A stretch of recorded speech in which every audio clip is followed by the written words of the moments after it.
So you want to buy a Range Rover. Maybe you don't want to spend $120,000 on a new one, so you'd rather spend $35,000 on a 6-year-old one like this one. But there's fine print to every deal in life. And today, I'm going to be pointing out to you why you shouldn't be buying one of these cars in the first place.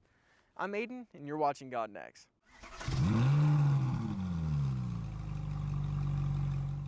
Now, the Land Rover name comes with a status, and everybody wants that status, whether it's brand new for 100 grand or 30,000 for a used one. You can get that status. This one behind me, it's the V8 supercharged Range Rover Sport.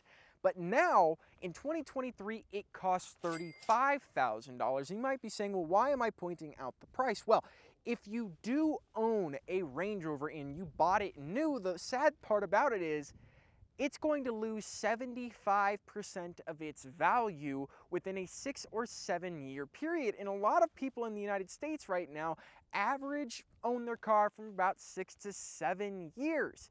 So could you imagine losing $70,000 in value on an asset that you thought wouldn't have lost that much value? So think twice before buying one of these new Range Rovers, because in the end, it might just bite you. Minus the fact that I'm afraid this hood is going to close on me because these struts are about 6 years old, let's talk about the powertrain of these cars. This one has a supercharged V8, makes around 510 horsepower and around 450 pound-feet of torque.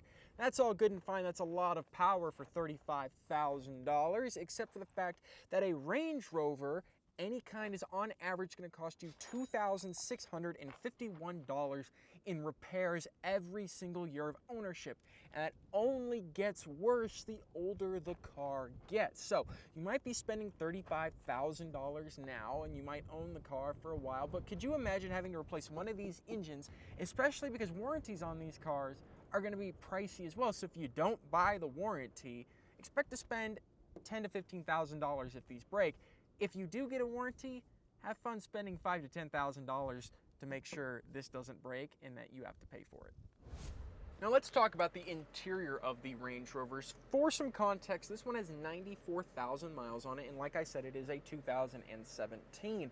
But with that age and with that usage, you're gonna see that some things start to break down, including the air conditioning system in this car. 94,000 miles, this is to be expected, and for $35,000, that makes this car cheap for what you're getting. But if you get in this car, the passenger side air conditioning barely puts out cold air compared to the driver's side, which is definitely abnormal. And a repair like that, where they have to rip apart the entire thing and maybe replace some crucial AC components, could run you a couple $1,000s if you decide to buy this car, because wants their passenger to complain that they're hot and sweaty the entire time. Though the interior of this car is nice, I will give it that. It's not as nice as new ones are, but it's still a nice place to be. But it is always important to remember that things might break in a car that's this old with this many miles on it. So the next thing I want to talk about, and the last thing, is going to be the cost of ownership for one of these cars. Let's say instead of paying $100,000 for a new one, you pay $35,000 for a 6-year-old one with 94,000 miles on it, let's say. If you put the right amount of money down over a 60-month loan, maybe it's going to come out to about $700, $800 a month with current rates. That's not bad for one of these cars. In fact, I would even go as far to say that's a good deal, except for the fact that you're forgetting about the maintenance and repair charges every single year that this is going to incur. On average, for a 5-year life of a car, especially for Land Rover, Range Rovers, it's going to be about $13,000 in maintenance and around $15,000 in repairs. And that is for new ones. That doesn't include these old ones with 90,000 miles on it.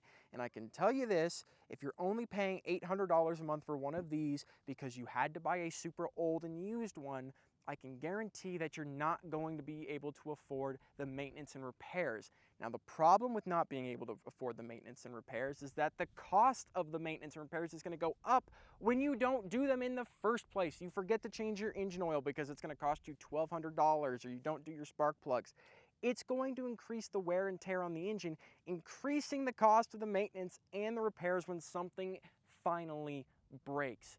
So if you can't afford to buy one new, or can't afford to get a used one and do the maintenance and repairs, you might as well not buy one at all, because it's going to bankrupt you doing it. Now overall, I love Range Rovers, especially new ones with their new body styles, new technology and everything like that. But when it comes to used ones with tons of miles on them and 6 years old with these engines, you never know what's going to happen. And I'm just saying, it might be smarter to stay away from them than to be attracted to them by their price. If you guys liked the video, make sure you hit that like button down below. And if you want to see more from us, make sure you subscribe. And I'll see you all in the next video.